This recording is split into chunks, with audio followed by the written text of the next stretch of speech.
ఆరు పాపకు హైదరాబాద్ మిలిటరీ స్కూల్లో సీట్ రావడంతో బాగి ఆరు పాపను తీసుకుని అరకు నుండి హైదరాబాద్కి వస్తూ ఉంటుంది. బాగి ఆరు వాళ్ళు ట్రావెల్ చేస్తున్న బస్సులోనే ఒక మిలిటరీ ఆఫీసర్ కూడా ఉంటారు. అమర్, రాథోడ్ ఇద్దరు కూడా ఆ మిలిటరీ ఆఫీసర్ కోసం ఒక చోట ఎదురు చూస్తూ ఉంటారు. బాగి బస్సులో వస్తున్నప్పుడు సరస్వతి వార్డెన్ ఆరు పాపకు మిలిటరీ స్కూల్లో సీట్ వచ్చింది కదమ్మా, వెంటనే మీరు హైదరాబాద్కి వెళ్ళండి అంటూ చెప్పిన విషయాన్ని గుర్తు చేసుకుని అమర్ని పిల్లల్ని తలుచుకొని బాగి బాధపడుతూ ఉంటుంది. ఇక బస్సులో ట్రావెల్ చేస్తున్న మిలిటరీ ఆఫీసర్ ఫోన్ మాట్లాడుతూ తన లగేజ్ని పైన పెడుతూ ఉంటాడు.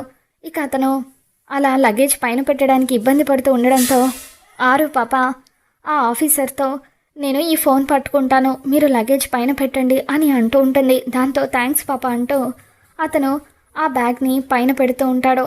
ఇక అప్పుడు అవతల వైపు నుండి విక్రమ్ అంటూ అమర్ మాట్లాడుతూ ఉంటాడు. అప్పుడు పాప హలో ఎవరండి అని చెప్పి మాట్లాడుతూ ఉంటే ఫోన్లో ఆరు పాప వాయిస్ని గుర్తుపట్టిన అమర్ ఎంతగానో ఎమోషనల్ అవుతూ బాగి కడుపులో ఉన్న పాప నాన్న అంటూ తనతో మాట్లాడిన విషయాన్ని గుర్తు చేసుకుంటాడు. మరి అవతల వైపు నుండి మాట్లాడుతుంది ఆరు పాప అన్న విషయం అమర్ కనిపెట్టగలుగుతాడా? ఏం జరగబోతుందో మళ్ళీ మన ఛానల్ తెలుసుకుందాం. ఈ వీడియో మీకు నచ్చినట్లయితే తప్పకుండా లైక్ చేయండి.